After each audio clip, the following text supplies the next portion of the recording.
And we are live. Welcome to the process. It is Tuesday, 3/16, Stone Cold style. I should smash together 2 coffees or something like that. That would be my gimmick, I guess. Welcome to the show. I am Josh Engleman. We're here to break down today's 7-game NBA slate. We're going to walk through some rotations, change some usage rates, all that good stuff. Hope some people had success last night. I had less of it than I was hoping for, but those are the breaks for DFS. Still a good day. No complaints. Giannis was big. Happy about that. Got that one right at the very least. Alex Len was not. But that's what happens when you try playing a $3,600 value player, whatever he was. Most of the time, those guys don't end up being any good. But it's neither here nor there. Good morning to everybody in chat. Y'all are doing a great job hitting that like button right out of the gate, so I appreciate it. So please hit that thumbs up, subscribe to the channel, hit the notification bell, all that good stuff. What else we got? Yeah, 7 games today. A jam-packed schedule of content. We've got me, contenders. We've got strategy show with me and Laffy. Laffy's back now, so that's good to see. PGA contenders will get recorded today. And then just for the rest of it, I am not on live before lock tonight. So we've still got 3 more hours of content later on today. It's going to be a good one, guys. So don't miss any of it. Nah, Len was bad. He played 18 minutes. They got smacked and he didn't see the floor. I mean, it was always a risk. I was fine with that. Again, I think I talked about it a little bit at the end of Live Before Lock. I liked him because he was not owned, and that surprised me because I thought that he had a significant upside in minutes. And if he was getting those minutes, it would likely be because he was playing well. And while he graded out as an efficient play, center was flat. I might even still have it actually. Because it's important to understand the context of like how a play should do. And I think this is a decent way to start before we get into this. I should have yesterday's crunch file still locked and loaded. Understanding expectations is important. All right, I do have it. This is exactly how my exposures looked as we left yesterday. Let me make sure we're good here. Okay, yeah, so everybody can see that. So this is center, in the center of the screen. And I think this is what we want to look at right here. This set of 4 columns, basically. So Alex Len is at the top of my list. And obviously that makes him the top center. But from what I have on here, and this is the big piece, he's only in the optimal lineup 13% of the time. That's not a high number. 87% of the time, it's someone else here. And like, I'm still getting to, Brooke Lopez, Rashawn Holmes. I'm still there enough. 2.5% of the time, he's going for 35. These are not highly frequent outcomes that Alex Len is at the top of the heap. So even if I'm getting to a ton of Alex Len, it's not so much that I think that he's succeeding more than everybody else. I'm getting to Alex Len because I think he's significantly lower owned. And when it hits, I close off more opportunities to everybody else. Because when Alex Len hits in this scenario, if he is the keys to the castle, I have a lot more than everybody else. Because this was coming in at 3-4%, whatever it actually ended up being. But in the grand scheme of things, there wasn't a huge difference between Len, Montrezl Harrell, Zeller, all these guys, James Wiseman. The difference between 13% chance of being in the optimal and 9 isn't all that huge. The public ownership was the driver here, not necessarily my expectation of success. So I do want to be aware, like when you see me have 31% of Alex Len here, it's not because I think like Alex Len is the unquestioned lock button play of the day. That's different when we talk about someone like Giannis or Karis LeVert, who show up in the optimal lineup. Like LeVert is 38%. This is quickly before the news that he's officially starting. Devin Booker is third at 15. I mean, Karis LeVert is 2.5 times more likely to be in the optimal. In this case, it's incremental at best. So when these sort of situations happen, some of the context needs to be like, we need to be aware of the context in that this is more of an ownership play and a price play than this guy just dominates all the time. The likelihood of a big day out of Alex Len was minimal, 1 in 20 type stuff. But when it happens, you probably need him no matter what. Anyway, that's where we're at. Just wanted to touch on it a little bit because it's not as if I thought Alex Len was a great play from a likelihood of success aspect. But I'm trying to win a GPP. I don't really care if I finish, 144th out of 150,000. So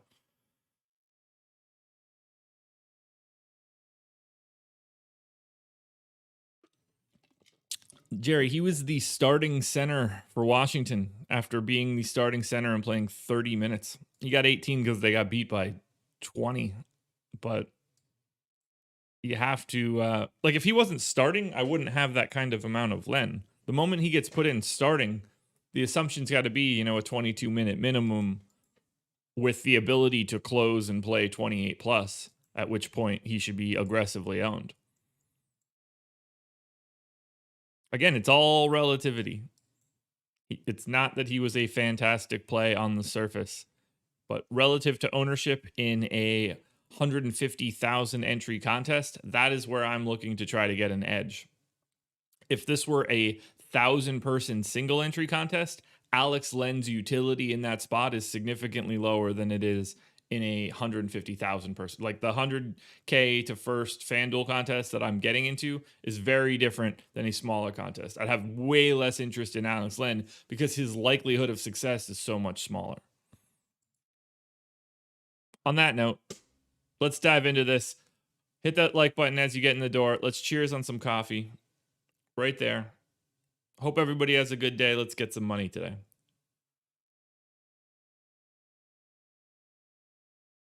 Ooh, love it. Love it. One more week until I can actually put a little bit of sweetener in that coffee again, and then my life will be significantly better. Let's go ahead and do this. Let's go ahead and start breaking down team number 1, the Atlanta Hawks. And we are starting by looking at the depth chart. No Cam Reddish, no DeAndre Hunter, no Chris Dunn. Clint Capella and Onyeka Okongwu are both questionable. Capella, heel, Okongwu, groin. They both missed Sunday. Gallo started. John Collins played 30 minutes. Nathan Knight got a bunch of minutes. We're going to need shoot-around info. But for right now, I think we have to assume that Clint Capella and Onyeka Okongwu are both in for today. This game locks at 8, so we should be fine. And if this is the case, and we do have Capella in, I don't think this is going to be all that hairy of a projection for today. Bogdanovich is slowly getting more minutes.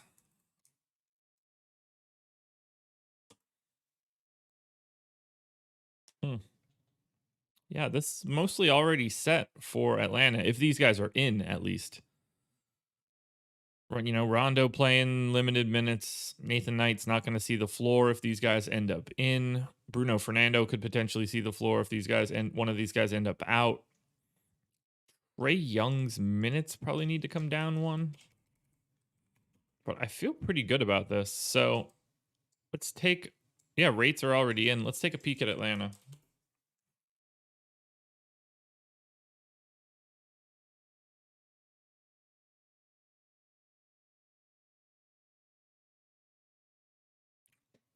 Yeah, that seems okay. I feel like I'm misrepresenting Gallo right now.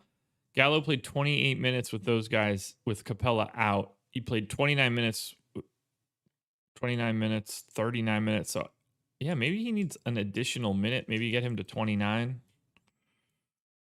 Tony Snell, his minutes actually finally took the dive. Solomon Hills went back up. So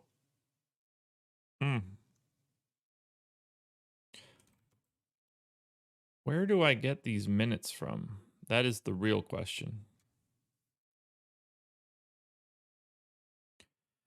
I'm not seeing it. Maybe I don't. Go 24-17. That'll be enough. Andres, I appreciate you, man. All right. Atlanta is in the books. Not much really to add. We'll use those as the context team as we move forward.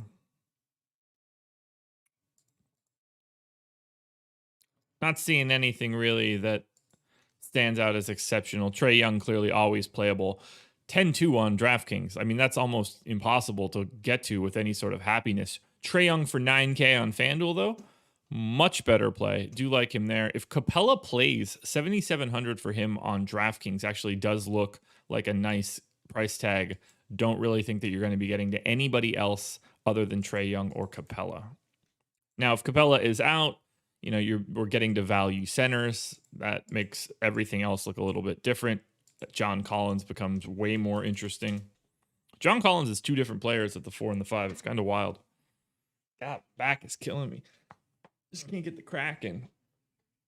Ooh, there it is. There it is. We got it. We got the back crack in. All right, on to Boston now. So for Boston, what do we got? No Romeo Langford, so pretty normal rotations. Probably don't know yet how many minutes Marcus Smart is going to play, but I'm guessing that number starts to climb. I have him in at 22. They last played 2 days ago. I think 22 seems fine for Marcus Smart for today. Center minutes. They were ultra flat the last time out. 26 for Tice, I'm okay with. Robert Williams at 20. I think I'm okay there. Tristan Thompson, 22. Sure. All that seems fine to me. Don't really see any changes that I need to make. These rotations are pretty much set in stone. These guys play big minutes. It's a terrible fantasy game. Boston against Utah. I can't even imagine that I'll have a ton of interest here. Yeah, these guys are not grading out well at all. No part of that is surprising. A matchup against Utah is truly dreadful. Let's add Boston and see how bad it really is. Yeah, so I don't even it's going to be really difficult to prioritize anything coming from the Celtics. Tatum, Brown, Walker, relative to salary, all basically the exact same play on DraftKings. Tatum and Brown pretty comparable on FanDuel. Kemba a little bit worse at 7,100, but all things considered, I don't get the sense that anybody should be prioritizing anything coming out of the Boston Celtics today against the Utah Jazz. It is just not that kind of game. We can move on. Chicago Bulls OKC going to be a little bit different though. This one, I think we'll probably see one or two bodies in here that look good. No Garrett Temple out for 5 more games. So that's nice. We'll be able to, not nice for him, but nice for us to move forward. All right, so Temple didn't play on the 14th. Let's dig into that. God, I love the taste of coffee. All right, Kobe White, 28 minutes. So Kobe White didn't start, right? That was they started Satoransky and Thad Young.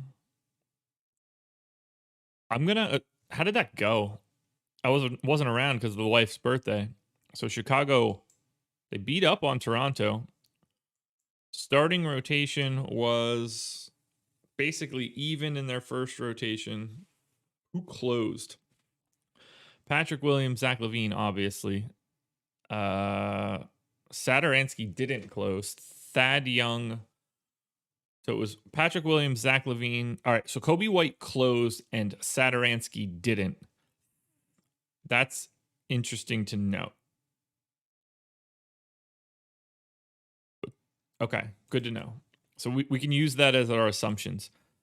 So Kobe White getting 28 minutes still makes sense. Satoransky at 24. I think we want to give probably one more minute.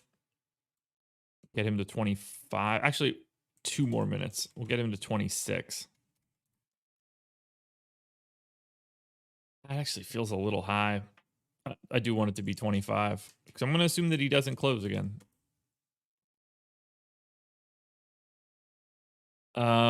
Wendell Carter played 18 minutes. That one is important. So he played backup rotation, did not close. You would think that that would be a similar story today. So I'm going to give him 22 minutes. Thad Young started and closed, but still only played 22 minutes. Is that real? Did he get into foul trouble? No fouls, one foul, one foul. How do you start and play 22 minutes and be in the closing lineup? That is pretty difficult to do. I'm going to leave him at 26 minutes then. I think that's fine. I think it just becomes more Markkanen minutes at the 5, which I can understand. So that looks okay. Otto Porter played 21 minutes. That's actually more than I would have expected. So I'm going to put him in for 21 minutes. I have Patrick Williams in at 29 minutes. He played 26. Make that 28. Throw a couple more to Ryan Arcidiacono. And I think we're set here. And these rates should all be already entered. They are. All right, Bulls.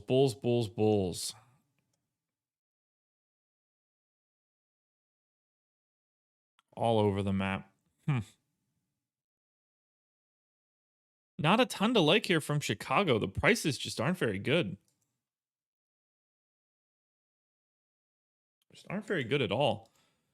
So for Chicago, Zach LaVine looks basically equal to Trae Young and maybe like a hair ahead of Clint Capella on DraftKings. But Trae Young and Zach LaVine both looking really comparable there. Zach LaVine only 9K on DraftKings, a much more reasonable price tag.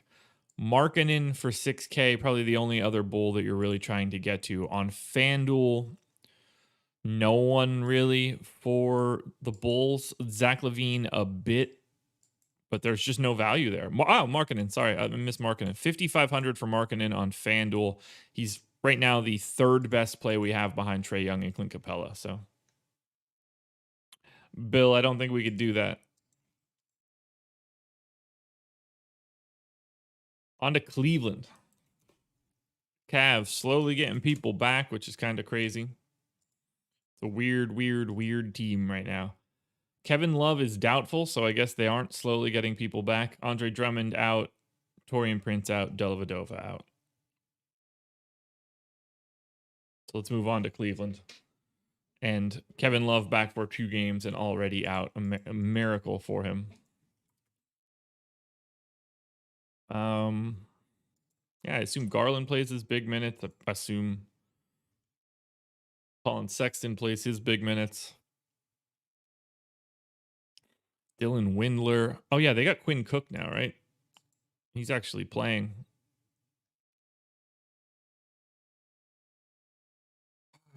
So we'll switch that to 34. Windler's minutes, I think, are now going to get a haircut.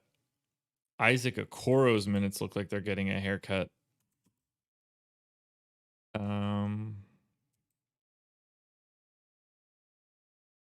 Who else? Chetty good. Dean Wade good. Nance at 28. Probably good. JaVale played. Yeah. All right. How am I going to give all these guys minutes then? That doesn't make any sense. Who's going to get pinched here? If this is going to be the rotation, what is that? So 10-man rotation. That makes sense. We need to pull from the sides, push those other guys up a bit. Where can I take? Oh, I have 6 additional minutes. That makes things a little bit easier.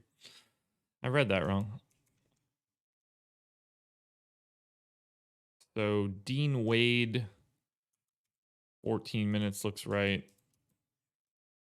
We're going to bump JaVale up 2 more minutes. And then we'll just move Chetty. Perfect. Cavs are done. Brandon, happy to help, man. Happy to have you here. 95 viewers. We'll call it 50 likes. It's a good ratio, but it's not enough.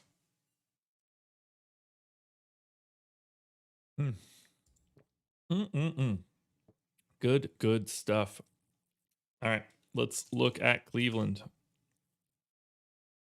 This is shaping up to be a really tough slate because through these first 4 teams, I am not seeing anything that looks really good. There are no Karis LeVert, Emmanuel Quickly plays today, at least not yet. As we refresh for the Cavs, I would say that no one on Cleveland is a good play. Colin Sexton is the best option, and he is not a good play. I would say he's the best option as well. Actually, Jarrett Allen on FanDuel looks like the top option from Cleveland. But he would be behind Clint Capella if Clint Capella plays. So this is slowly but sure. Okay, here we go. Now we're gonna get somewhere. The Houston Rockets. We should be able to find at least a little bit of value on this mess. Probably gut the entire rotation and start from scratch again. So for Houston, John Wall is out. Daniel House is questionable. Christian Wood, doubtful. No Gordon, no Nwaba, no Exum, no Kuruks, no Tucker. Ben McLemore also out. What do we know about House right now?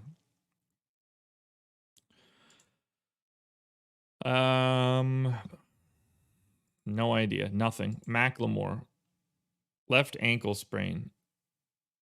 We're going to have to wait till shoot around to actually figure out most of this information, but that's okay because we're just going to start from scratch on Houston because that's the easiest way to do this. So Victor Oladipo is in. This is against Atlanta, so I have to assume that Victor Oladipo plays big minutes, 34.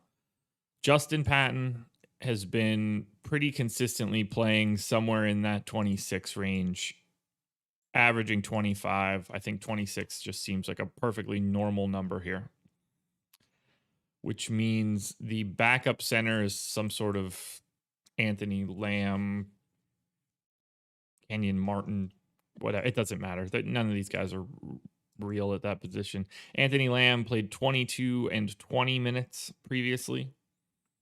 I don't really know what to do with Daniel House. He's been out for so long. Four straight games for House out. Still getting the Q tag. Should I be projecting Daniel House in at this point? I think that I probably should. So I'm going to work from guard up. I don't know if we see Mason Jones in this scenario. Could he just be the backup? Played 12 minutes and 10 minutes. 4, 5, 6, 7, 8, 9, 10. All right, so Nwaba has played, but he is not playing today. So I think that actually does make Mason Jones' minutes a little bit safer. So we're going to go ahead and give him those minutes. I'm going to give Kevin Porter Jr. just a large amount of run. Sterling Brown gets a large amount of run.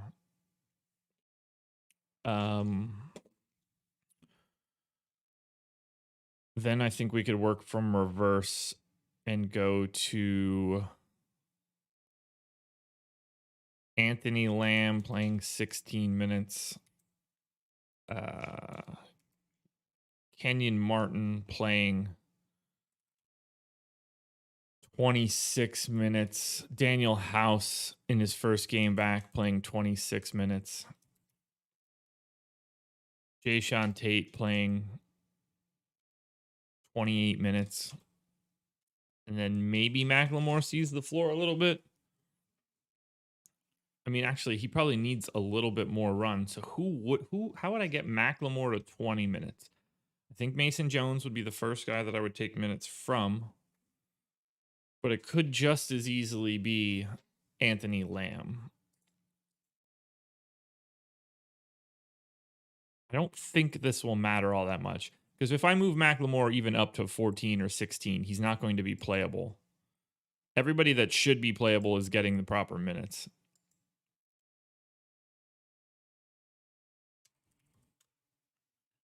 So I think all of these rates should be okay. Although Kevin Porter's usage rate is probably even higher at this point. Let me check it. What has Kevin Porter done so far this year for Houston?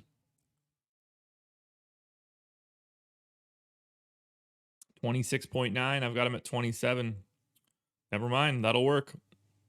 That will work. How do we feel about Houston? There has to be some value here, right?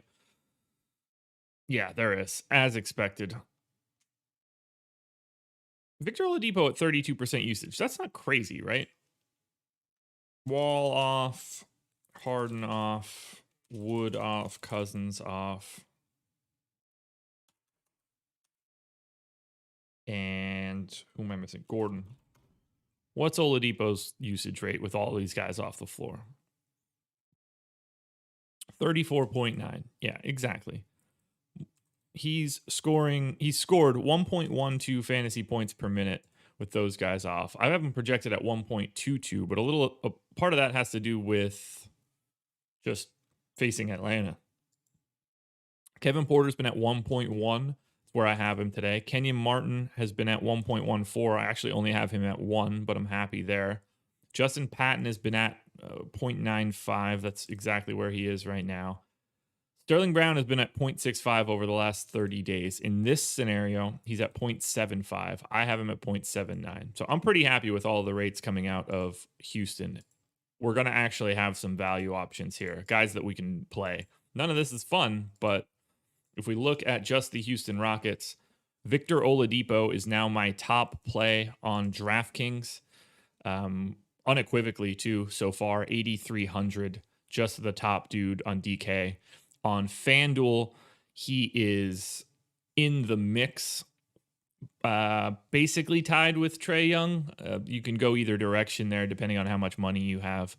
If we look for everybody else, Kevin Porter is the second best option on DraftKings from Houston. He is 7K. He ranks 5th overall right now. But of everybody on DK, there's like a 5.5 person tier. Oladipo, Trae Young, Levine, Capella, Porter are on their own tier of guys that you should have like a solid amount of. Markkanen is close. On FanDuel, Kenyon Martin is on his own tier. He is still the flat minimum 3,500. He is the best value play we're going to find, at least so far, barring that House news. And if House ends up out, absolutely still going right back to Martin. Kevin Porter also still fantastic on FanDuel at 6K. Both of those guys leading the charge as likely my two favorite plays so far, but Trae Young and Victor Oladipo also close. These guys are only separated by a half point relative to salary, but I think you get a little bit more boom for your buck by the cheaper guys of Martin and Porter. And Oladipo at 7,700. Really like getting to that basically three-headed monster from Houston. On to the Lake Show. Coming off last night's game, so they're on the back-to-back. Do we have any news about the Lakers that we need to worry about? Anything come out of that game that we need to know? No AD, no Marcus Gasol, no Caruso. Nope. No normal stuff. Should be the same as yesterday, except for bigger minutes, I would guess. What was the final? Yeah, they blew them out. Okay, perfect. Actually, probably going to need to look at that from a rotation standpoint.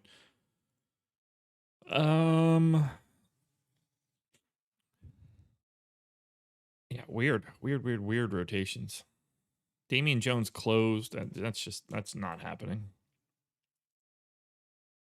Probably don't need to change anything really here, just because.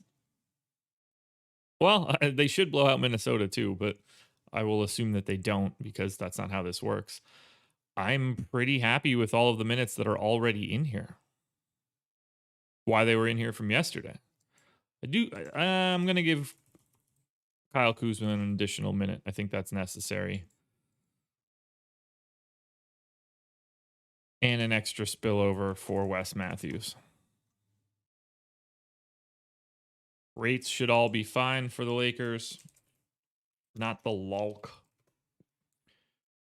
Yeah, not much to change here for the Lakers. LeBron is going to be near the top here. A matchup against Minnesota. Yeah, LeBron James is my new top play of the day. No surprises. I don't know how it would have been anybody else at this point.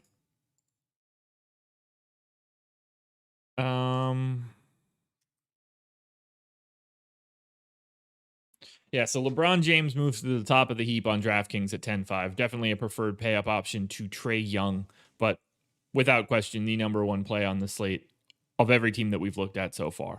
On FanDuel, also still at the top, will pair very well with like Kenyon Martin or Kevin Porter as value options, but you have to get to LeBron before you get to Trae Young. Have to. No brainer. We're at the halfway point now. We hit the 702 mark. Oh, okay. We need to have this conversation. 124 concurrent viewers, just 68 likes. That ain't going to get it done, folks. That ain't going to get it done. If you want to see some optimal lineups run and some crunches run at the end, we need to hit that thumbs up. On to Miami. Miami Heat. Getting everybody back. Bam, probable. Tyler Hero, probable. Gabe Vincent, probable. Avery Bradley, questionable. Really intrigued by like the verbiage on Avery Bradley right now because he has been out for ages.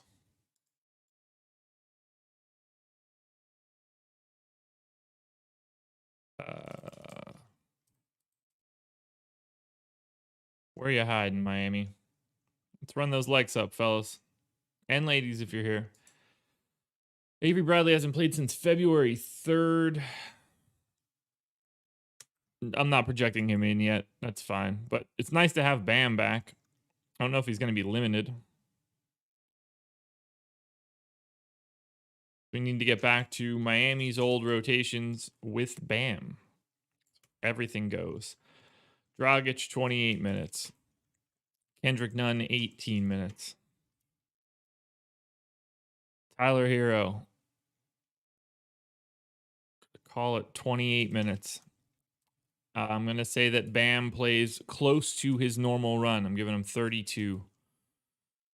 I think Precious probably plays like 10 Kelly Olynyk minutes back down to normal ranges. I'm going to give him 26.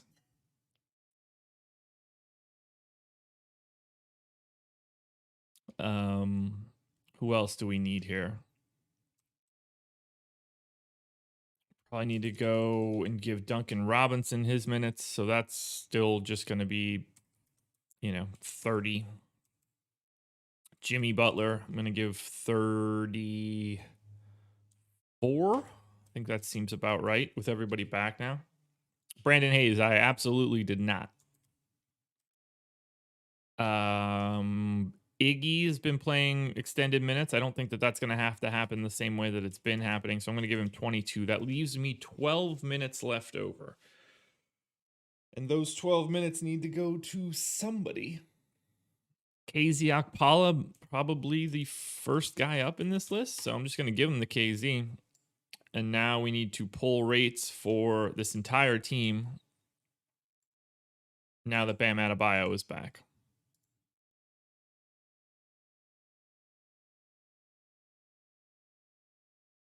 Who do we need to take off here? Definitely Myers Leonard. But I think these rates are just going to be like what they are. This is going to be Jimmy Butler for the season. So Jimmy Butler usage rate 28%. I like it. Assist rate is going to need to come down with no Bam, or with Bam back, rather. Everything else, I think, can be okay. For Bam, 24.5% usage rate. Probably nothing else that I need to change. Duncan Robinson, I assume, just stays about where he is. Goran Dragic, I assume, just sort of stays where he is. Kelly Olynyk, certainly not going to be high. And then Tyler Hero, spot on. I can't imagine Miami is going to be looking very good here. No, these guys are going to be largely unplayable on FanDuel, at least. Jimmy Butler's price tag is fully impossible to get to. I don't think we're going to be playing much of Miami here, at least not on FanDuel. So on DraftKings, I think that you can still get to Jimmy Butler at 9,800. I don't think that he looks like all that great of a play. I would rather have Zach LaVine at 9K than Jimmy Butler at 98. On FanDuel, Jimmy Butler is, as far as I'm concerned, unplayable at 11K. That price is just not correct if Bam Adebayo is back. I will have absolutely zero Jimmy Butler on FanDuel if Bam Adebayo is playing today. I don't mind getting there on DraftKings. I don't see any value on FanDuel from the Heat. Fully unplayable. And even Bam on DraftKings is going to be a real tough sell. Like, I like Bam more than Tatum. Or, sorry, I like Butler more than Tatum. I don't get the sense that Butler's going to be showing up in anything today. Tough play there. Yeah. That's a tough spot. Keeping it moving on to Minnesota, a team that I truly hate projecting. It's really miserable. Up to 88 likes, guys. You're doing okay. Okay. Best I can say is okay. Jaden McDaniels is in. Jordan McLaughlin's still out. Jarrett Culver, doubtful. DG, sorry, the show is not going to be back up on Spotify. This is just going to be YouTube only. We're not going to be putting it on the podcast feed. At least not right now.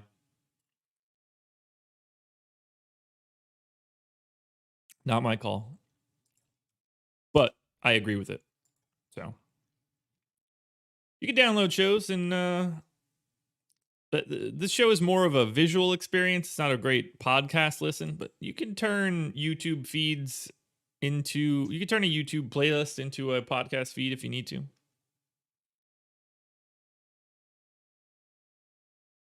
Nice to have you here, Greg. You seem like a really nice person.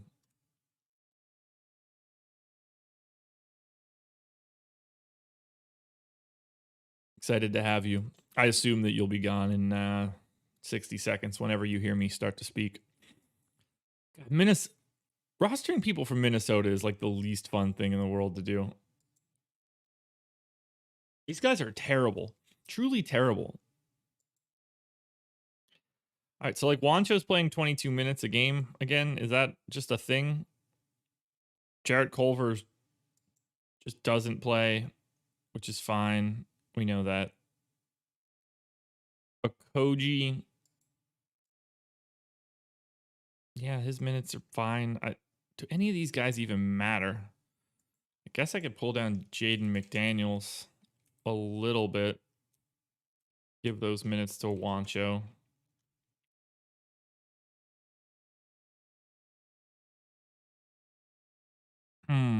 Towns, I think, looks okay. Man, this is brutal. Brutal. I don't know. I mean, like, how do you have any confidence over Jaden McDaniels, Jared Vanderbilt, Jake Layman, Jalen Noel? Do they only roster guys that have J in their name? I mean, come on. Look, if Juancho killed, if one of these idiots from Minnesota kills me today, which they're going to, I'm gonna have to just be okay with it because they're all over the map.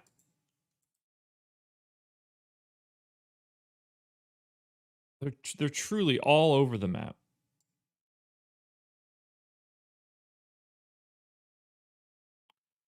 None of them look all that good outside of Towns and Rubio, and to a lesser extent Anthony Edwards. So in the grand scheme of things, I think I'm okay with this. Let's add Minnesota in.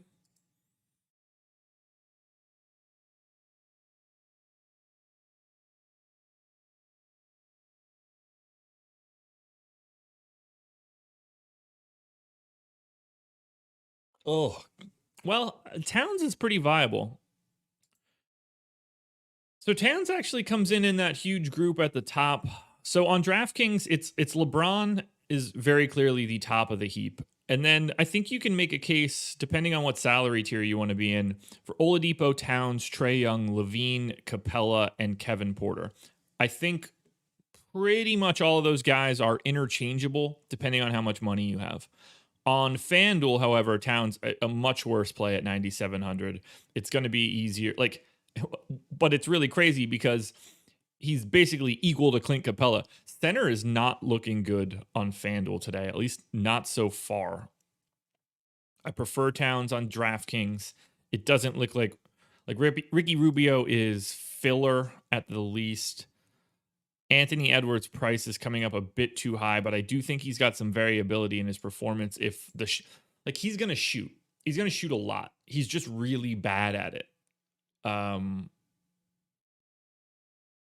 But because of his shot attempts, he's got a bit of a higher standard deviation. So Anthony Edwards in GPPs is a little interesting.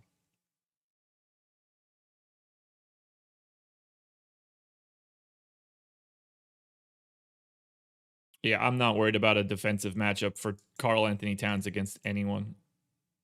It doesn't matter if it's Bam. Karl Anthony Towns is one of the best offensive players on the planet. Transcends defensive matchups. On to the Pels. Nickeil Alexander-Walker in. Still no JJ Redick.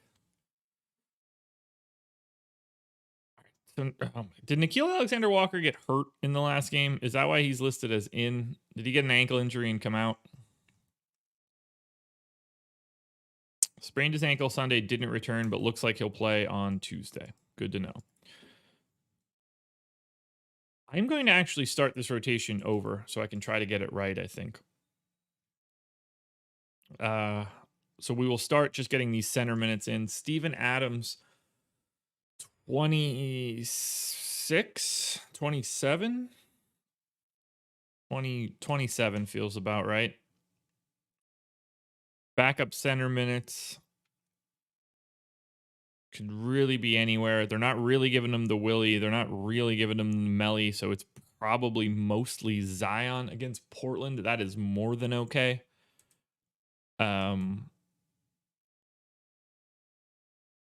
Jackson Hayes actually getting the bigger minutes now. How are they splitting this? So Jackson Hayes 44, 41. Actually, Adams, Hernan Gomez, Hayes, 48 on the dot. Adams, Hernan Gomez, Hayes, 48 on the dot. Okay. That's good to know. Eric, no, we don't do preseason MLB projections.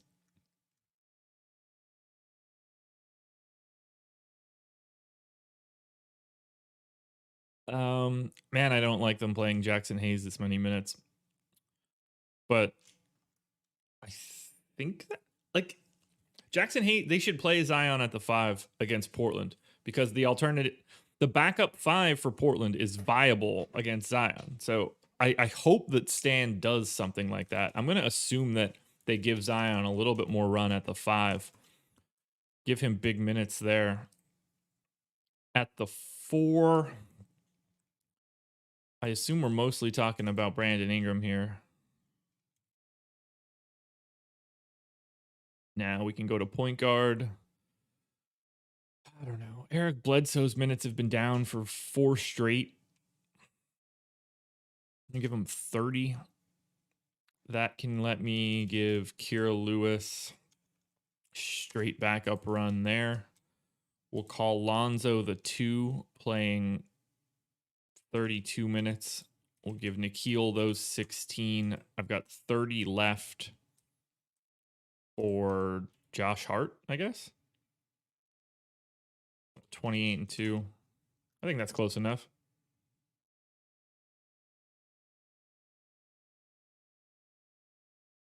Take a break, Greg. You're no fun in the morning, man. Nobody wants you here for 7:15 whining session. Go eat a Snickers. Come back when you've calmed yourself down. Deuces. Anyway, on to the Pellies. New Orleans, okay, happy with those numbers. We know who we're looking at here, that's for sure. There is not a ton of value on this slate that's going to be exciting at this point. We are going to have, this is the kind of slate I like. I like when they're harder because I think that it makes efficient decision making more important. All right, so Zion actually moves into basically the number 3 spot. He's tied with Oladipo on DraftKings. To me, they are like the 3 sort of best options. Trae Young is close. It's really murky behind LeBron. On FanDuel, though, Zion a little bit further down the heap. He's still in that second tier of Trae Young, Oladipo, Porter, Kenyon Martin, and then Ingram now a part of it. But Zion and Ingram are a little bit lower. There's a little bit more variability in someone like Oladipo, I think. Okay. We are cruising through this slate. I mean, it is 7:17, so maybe I'm not cruising, but it feels like I'm cruising. I haven't played any music either. Whoops. How many games? 1, 2. All right, 5 to go. On to the Knicks. The New York Knickerbockers. I assume we don't have Elfrid Payton. I certainly hope that we don't have Elfrid Payton. New York Knicks. Q tag on Payton, Q tag on Rose, Q tag on Rivers. Wait, they're not legitimate questionable tags, are they? No, they're not. All those Q tags are because they played yesterday and don't have an injury report yet. So I am going with the straight same rotation that we got yesterday. I assume FanDuel hasn't changed Quickly's price, so that should be a fun little jaunt down replay lane. Ntilikina played 16 minutes. Quickly played 33. Love it. We're going to go to 30, 16 here. Take those minutes from Kevin Knox. Reggie Bullock just playing monstrous minutes. Man, when somebody is out, Tibbs really just runs a particular dude right into the ground. 32 minutes makes sense for Bullock. Now I'm going to give him another one. I'm going to give him 33. 34 minutes for RJ Barrett seems fine. Nerlens Noel, Taj, Julius Randle, all those minutes seem totally okay. Obi Toppin barely plays. Yeah, they just went for a more consolidated rotation. Is Quickly going to be chalk again? I assume he is, but I haven't looked at his price yet, so I don't really have an answer. Now we could look at his price and figure it out. Quickly at 5,200 on FanDuel will be chalky again. That is for sure. 5,800 on DraftKings, a little bit less so. I have, who are they playing? Philly. Ooh, yikes.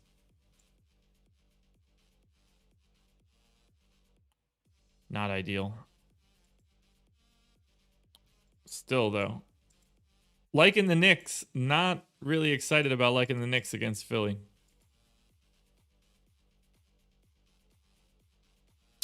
Eric, I'm not giving Quickly 33 minutes. I gave him 30. All right, for the Knicks, Julius Randle now sliding into the number 2 spot, just ahead of Zion, actually. So we just added Zion to the list on DraftKings. I think Julius Randle slightly better at 9,900, but again, just joining that morass of people. Quickly also showing up at the top. So you can see there's a pretty clear delineation right here. This group of guys would be like a core to me on DraftKings.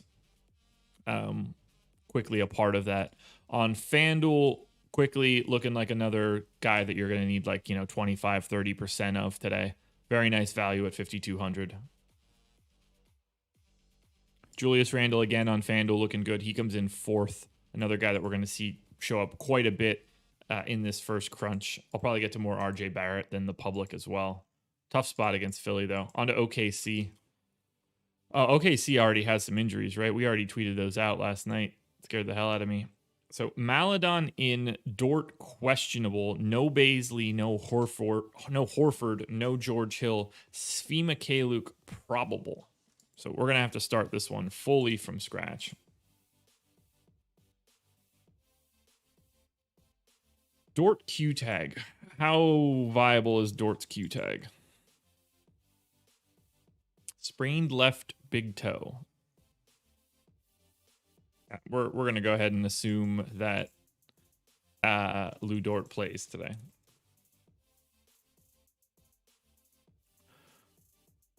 Pogaszewski playing legit minutes now that he's back and now that these guys are out. That's interesting to see. So Muscala's minutes are relatively limited, but I do think we get Dort back. So that is an interesting piece. Let's start at the tip of the spear, though. Teo Maladon, 29 minutes. Shai Gilgeous-Alexander, 35 minutes. I mean, this game should be competitive.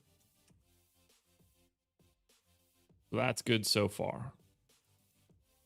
Now, next up, Pogaszewski is going to need 30 minutes. That's wild. Who's starting for Oklahoma City?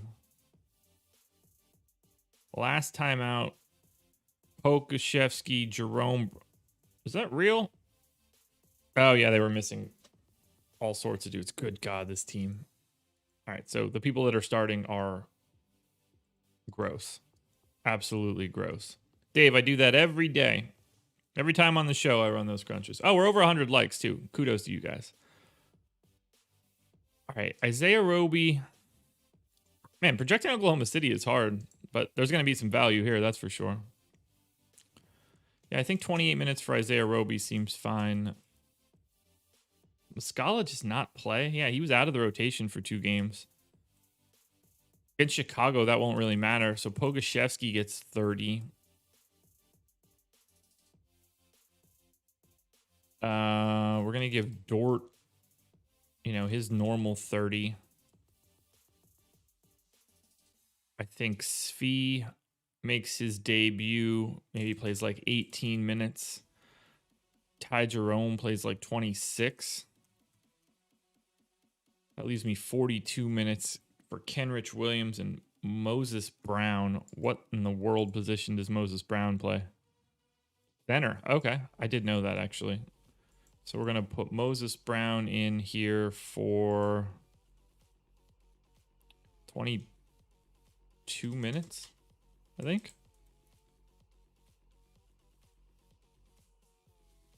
I think that's fine. Yeah. And that'll give me 16 and 6 for Kenrich Williams. Perfect. I like it.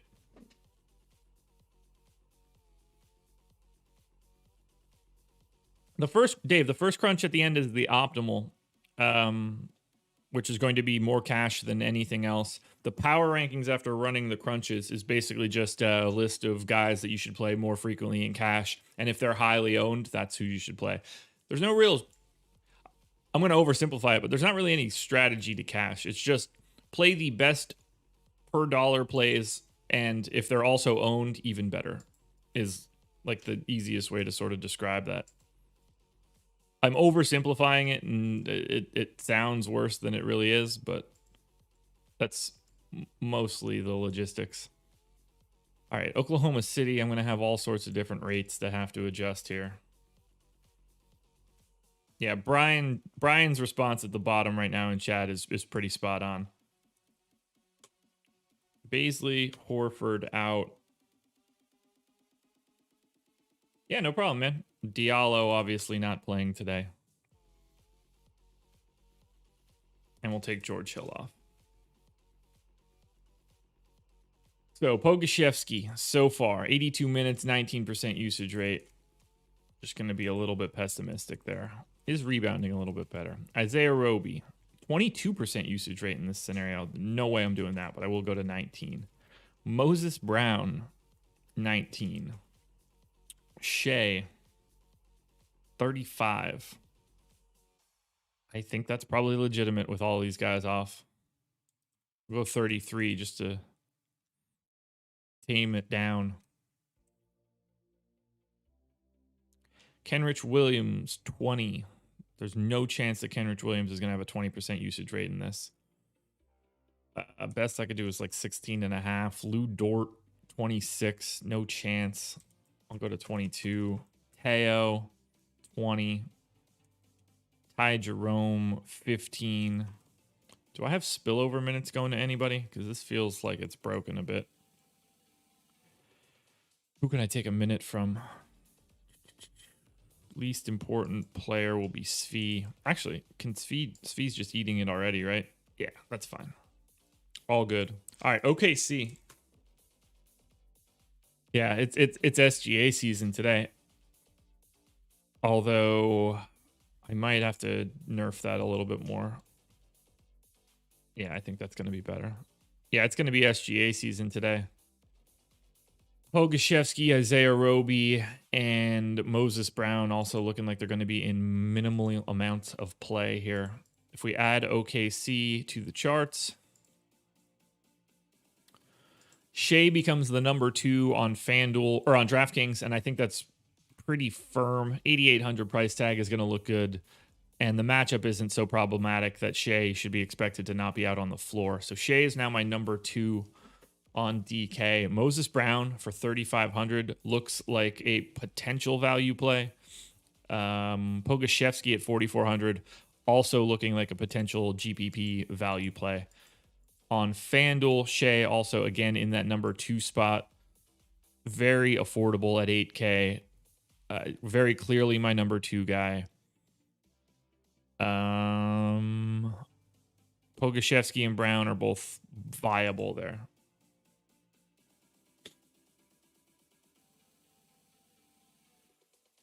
Not too many more to go. Rounding it out. Going to Philly. Team healthy, please. Please. All right, just no Embiid from the knee injury, which I meant like other than Embiid.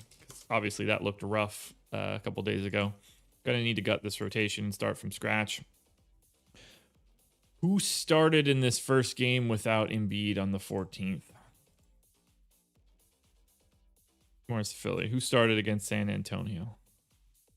Tony Bradley started. Bradley, Harris, Curry, Green, Simmons. I think that I can go with that same sort of outlook. So let's say that Tony Bradley plays 22 minutes. Let's say that Dwight Howard also plays like 22 minutes. And then Mike Scott can probably see a little bit more of the run there. We'll give him 14. I think Ben Simmons is going to play a monster amount of minutes here. I'm going to give him 35. Actually, they don't need to go there. Toby's minutes need to go there. 35 here. And then 3 more for Ben Simmons with another 32. At the point guard spots, we're going to throw in... so Shake's minutes are down. That's not fun for me. I like rostering him. So Seth Curry, call it, what, 30? Yeah. 30, 18, 2. Thibault with 16. Danny Green, 28. Korkmaz, 18. I think that's about right. It's a decent Philly rotation. We're going to need fully new rates with Joel Embiid off. This changes the scope of the entire team. No idea what's going to pop up here. It's a shame that Philly's facing the Knicks. We would have an ability to get like a bunch of value here, but the Knicks being the slowest team in the league is certainly not going to help that. All right, so Embiid off. I'm also going to take Tyrese Maxey off since I don't assume that he plays, but he's also a giant usage hog when he does. So Ben Simmons with Joel Embiid off the floor and Tyrese Maxey off the floor this season. 26% usage rate. I can't go that high on him, but I am going to go to 24.5. Assist rate jumps to 12.4%. I will go to 12. Doesn't get as many rebounds because I think he's playing away from the basket a little bit more, so I will nerf that a bit. Tobias Harris with Embiid and Maxey off the floor this year. 30% usage rate. I'm going to go to 28. I assume no real adjustments in assist rates or anything like that. No. Tony Bradley, the other guy that's going to be very important here, 13.5% usage rate. I will go to 14. He has not been the rebounder that you would expect. Not really that style. Now we just fill in everybody else. Danny Green, 15% usage rate. We'll go 14.5. Dwight Howard, 19.5. We'll go 18.5. Seth Curry gets to 19% usage with Joel Embiid off. Shake Milton, obviously a huge bump in usage, but not the bump in minutes that you're looking for. So let's think about it now from a fantasy points per minute perspective. Dave, thanks for being here, man. Happy to have you. Ben Simmons with Joel Embiid and Tyrese Maxey off the floor for the Sixers this year. 1.34 FanDuel points per minute. I have him at 1.27 for today. I like that projection a lot. He's 8,200 on FanDuel, 9K on DraftKings. Going to be getting to Ben Simmons for sure. Just has to project a little bit lower because of the pace of this game. Tobias Harris with Joel Embiid off, 1.26 FanDuel points per minute. I have him projected at 1.13. Again, the pace of this game makes sense to me. I'm happy to bring that down. Tony Bradley at a fantasy point per minute. I like that. Dwight Howard at a fantasy point per minute. Not that he's a value player or anything. Simmons, Harris, Bradley going to be the three guys that look the absolute best here coming out of Philly. I think that Ben Simmons is going to look really good. So as we look at the Sixers... No, lower than I was expecting. Ben Simmons is 10th on DraftKings at 9K, but still firmly in the mix. You could see this Towns, Trae Young, Ingram, Levine, Ben Simmons group. Like, you can randomly pick guys out of that group. I have no way to really separate them. Add Oladipo, add Randall to those guys. On FanDuel, though, Ben Simmons is now into my number 3 overall spot, just behind LeBron and Shea. These three guys are going to be my three of my most owned plays outside of value. It's just a lot. Got to be getting there. Tobias Harris very firmly in the mix. I can't get too crazy there. Tony Bradley, a potential value play, but nothing too good. Cody Mayfield. Does my spreadsheet automatically pull the starters? No, I enter in all the rotations. On to Portland. And we've got a little bit of news out of Portland, correct? CJ McCollum is in for the first time after fracturing his left foot. Nurkic still out. Still no Zach Collins. Harry Giles questionable. Not going to worry about him today. But we do have CJ McCollum back for Portland, which probably means the Portland looks terrible today.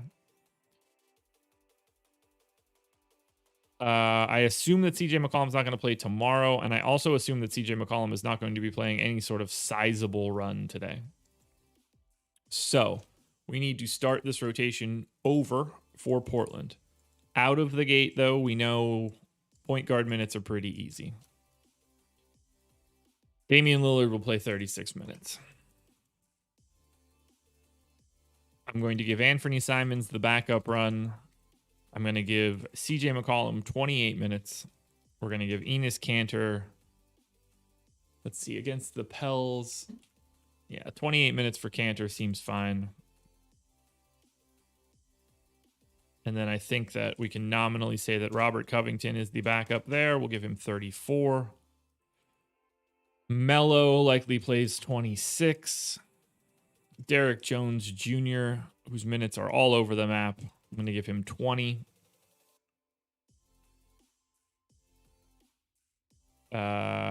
Gary Trent probably finally sees his minutes come down. I'll give him 28. We'll give Rodney Hood a minimal amount of run and a small amount of run for Nasir Little. And now we need to change some rates because we got CJ back.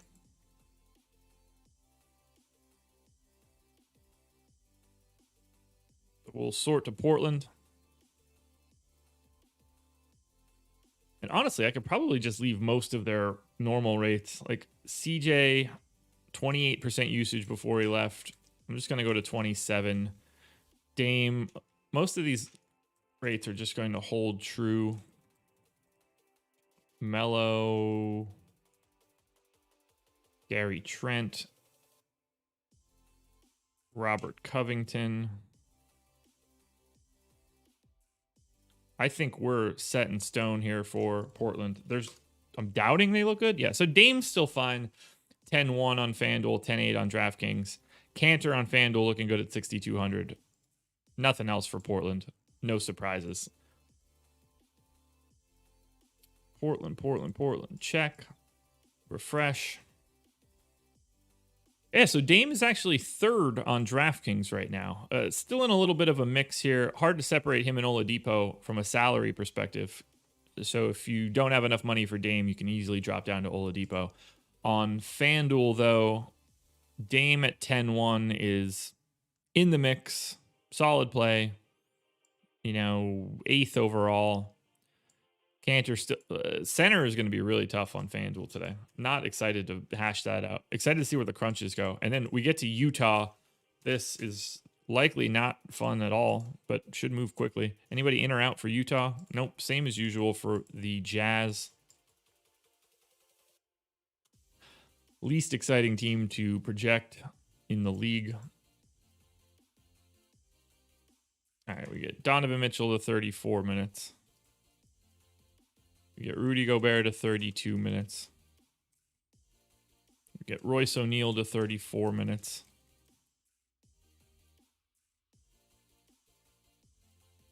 Mike Conley at 31. 25 for Clarkson is fine.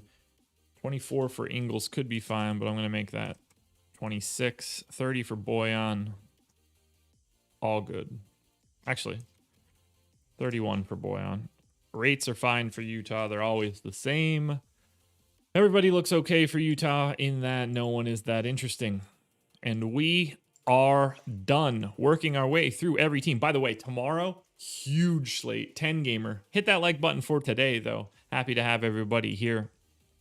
Yeah, for Utah, nobody climbing to the top of the table. So let's run some crunches, everybody. Thank you for being here. Go ahead and hit that thumbs up, subscribe to the channel, sign up at Awesemo.com with the promo code Shamrock. You can get yourself 50% off an Awesemo Plus weekly sub. We don't run them. This is just for new subscribers. So if you haven't subscribed yet, I think that you should do it. It's a really good deal. It gets you access to everything that we have. All right, here we go. FanDuel Crunch, kicking it off. Who will be the cash lineup on FanDuel, or the optimal lineup, I guess I should say, on FanDuel to start the day? Trae Young, Ben Simmons, Shai Gilgeous-Alexander, Emmanuel Quickley, LeBron James, Kevin Porter Jr., Markkanen, Tony Bradley, and Moses Brown. I don't mind it. I don't mind it at all. That looks pretty good. I'm not surprised by that optimal lineup at all. I like that construction. Now let's check out the old power rankings on FanDuel for today. Get excited. First draft FanDuel power rankings are as follows. You can really just play a lot of different good dudes today.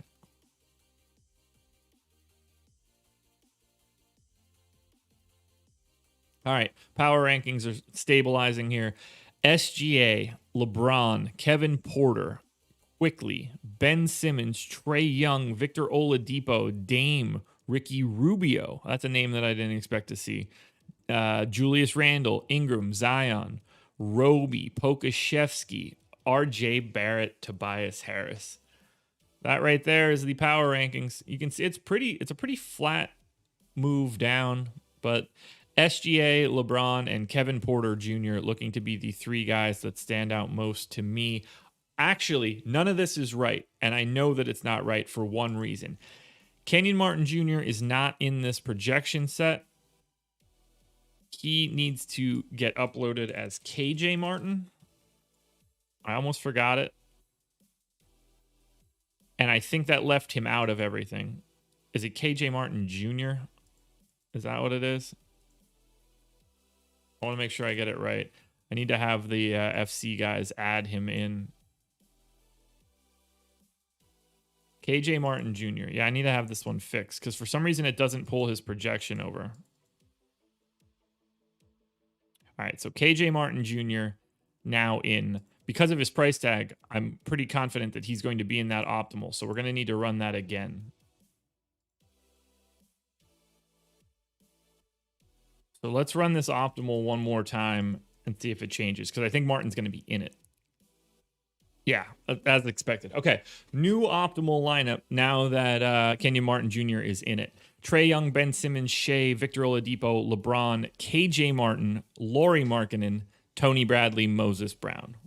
That feels correct. Now we can run the power rankings because Martin is going to change the way that looks because he opens up higher salary guys. So that might actually push LeBron a little high. Well, same position, so it actually pulls him down a little bit, pushing some of the other more expensive guys higher now. All right, so power rankings are looking like this. Shea, LBJ, Ben Simmons, Kevin Porter Jr. God, this is the worst. KJ Martin Jr., Emmanuel Quickly, Trae Young, Lillard, Zion, Randall, Tobias Harris, Rubio, Ingram, Pokusevski. But Martin, very much a very high-end play. You know, you're building cash. So, Dave, I think you left already, but just in case you go back to watch this or you happen to still be here, most of my cash lineup is going to be made up with the top of this list. You're going to Shea, you're going to Ben Simmons, LeBron, Martin, Porter, Oladipo, these guys. The higher you rank in this sort of crunch, the more likely you're going to be in a cash lineup. If any of these guys are like oddly low owned, that would probably pull them out of that cash consideration. But for now, assuming that these guys are getting comparable ownership to where I have them, they would then be cash plays. So that's what FanDuel's looking like. Now let's slide on over to DK, see what we've got, and then we'll get out of here. So I got to start prepping for the strategy show with my man Laffy. We're back together again. All right, projections in.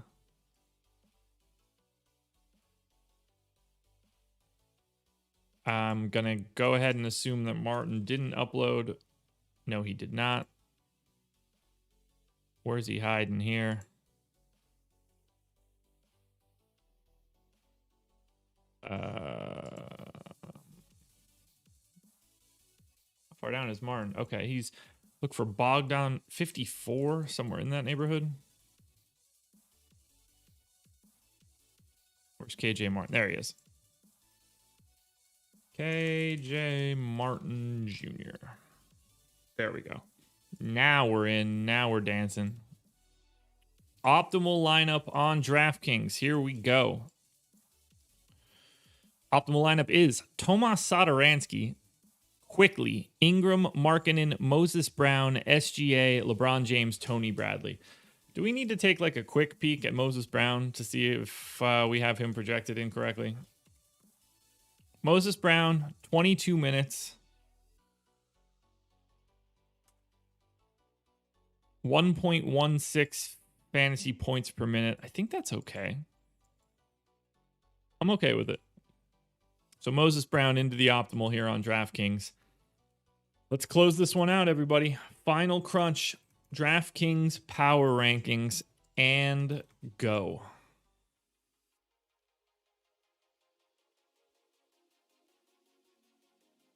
Yeah, Moses Brown soaring to the top of the list. Not entirely sure I agree with it, but 2 straight days north of 20 minutes. Got the start the last time out. You know, if he gets the start and plays 24 minutes again, I don't mind it. Used all of his fouls, that's fine.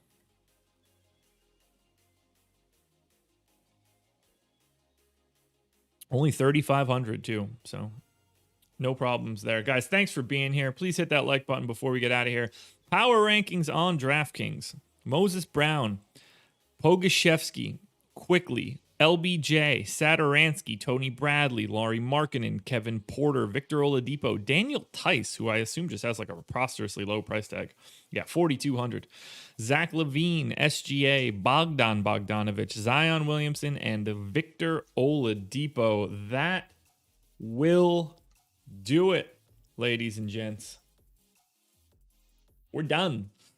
Another process show in the books. Happy to have everybody here for it. It's a fun show to do. I like waking up this way. I really do. I don't get enough sleep right now, but that's okay. We make it up with naps. Contenders videos will be coming out shortly after this. Strategy show, 10 a.m. Myself and Laffy. I will be recording PGA Contenders with Ben Raza once again. We had two guys sniffing around the top there yesterday or this week with Corey Connors and Paul Casey. And then PGA Strategy show today. No Tim Frank. He's got some real life stuff going on, alternating Tuesdays moving forward. So Eric Lindquist in with Ben Raza today to do the Tuesday golf show. That is usually me behind the virtual glass, so I'll be producing that one. No live before lock for me tonight, so keep your eyes peeled for projection updates and stuff on my Twitter feed. Follow me on Twitter at Josh Engleman. And that's it, guys. Thank you for joining me. If you guys are still talking in YouTube chat, I'm not getting the chat, which is kind of weird. I'm refreshing the screen now to see if you guys have been talking. Sort of. Anyway, that's it. That's all I got, guys. Good luck today. We'll be back again tomorrow. Buckle up. We're going to be here for 90 minutes or more tomorrow. It's a monstrous 10-game slate. We're going to have a lot to get through. So peace out, everybody. Good luck today.